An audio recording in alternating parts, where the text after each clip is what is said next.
squaw ceased muttering and glanced at her young companion. How silent the girl was! Most Indian girls of her age were as full of conversation as a fall sunflower is full of seeds, but this one seemed to live in a world of her own. She was a good girl and clever with her fingers, but sometimes as empty of words as a shell flute. "Kahenta," she said at last, "if my old eyes don't deceive me, wasn't that a fine young brave with a deer on his back who went into your wigwam last evening?" The girl flushed. She hoped the men in front hadn't heard. "Yes, grandmother," she said softly, smiling from pleasure and shyness. "Where are your bracelets and earrings, girl?" asked the old woman sharply. There was an echo of a scold in her voice, for she had not yet digested the Iroquois, but there was tenderness in her face as she looked at the girl beside her. Kahenta glanced down at her bare arms and reached with her free hand for the lobe of one ear. "I forgot to put them on, grandmother," she said.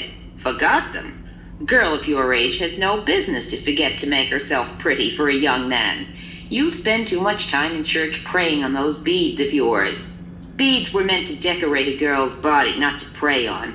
And why do you think your mother pierced your ears when you were in the cradle if it wasn't for earrings?" She jerked the basket from her back and laid it on the ground, fumbling in it for a small object tied up in a piece of clean birch bark.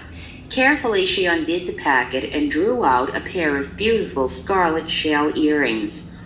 "Oh, grandmother," cried the girl, "how kind of you!" "I've been saving them for you," said the old woman, "till you were of an age to marry. They'll bring you luck in love."